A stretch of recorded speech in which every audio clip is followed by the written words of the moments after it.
My name is Jenny Midwas. I am Director, Samburu Women Trust, and today Samburu Women Trust, together with Australian High Commission, we were able to mobilize women from 14 Isiolo counties, from pastoralists, hunter-gatherer, and fisher folks, bringing them women leaders from the grassroots, women from the counties, women from different positions within the counties and national level, those who had already vied, those who are currently vying, and those women who are already in the position of leadership, come to discuss, mentor women leaders from these counties, support them, give them moral support, and giving them, analysis of what is happening, understanding what are the gaps, what are the challenges, as well as developing a key roadmap and strategies so that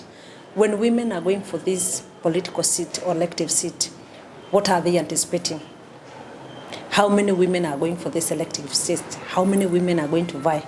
Then we are able to prepare ourselves, because that one, it will also give us data and also negotiating power in these spaces of government.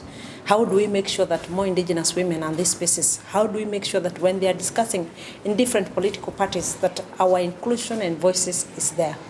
That we are there physically, not other people discussing. So in terms of nomination, in terms of going for elective seat, that we have women and women leaders who can articulate our issues. So basically that is all the forum is all about: discussion, conversation, and shaping the narrative in form of how do we influence different spaces, and also holding the Kenyan government accountable for us, because we also voter and we also make every space count as Indigenous women. Being in the forefront, supporting, advocating for women inclusion, women to participate, because when we participate, that is how we'll be able to influence spaces, to influence decision, and to change the narrative. And when you talk about more women going for this elective seat, yes, we are encouraging more and more women to go for this elective seat, because it's not a walk in the park. When you talk about issues on resources, of course, it's always a disadvantage for women to have those resources. In terms of cultural norms, it's not friendly. And in terms of the environment that these women traverse, it's not friendly. So we're encouraging many women so that when we go to nomination, not all of us are going to fall down. Those ones who are not going to go for that position, then they can go for the main political seat. So we continue encouraging them despite the handles. Continue giving yourself, these spaces, and continue pushing, because nothing comes easily unless we put ourselves there. This is a very strong message to different political parties, because I've able to see in the newspaper, in the media, that they are asking a certain percentage of fee.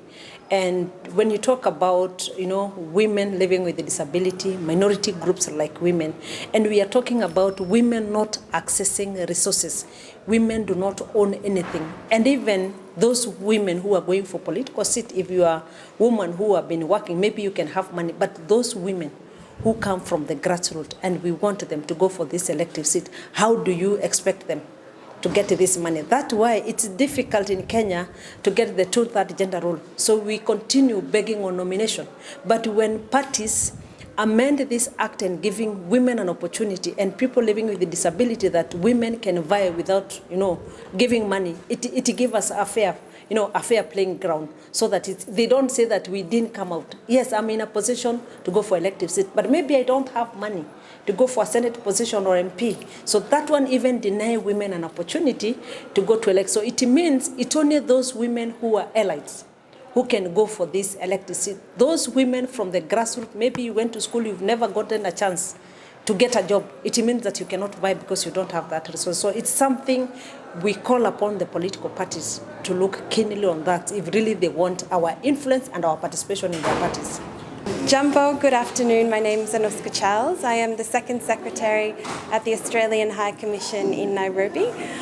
Here, my colleague Trevor and I are joining this wonderful conference to observe the women coming together to discuss issues of women's political participation. And as a representative of Australia, we're really proud to support these efforts.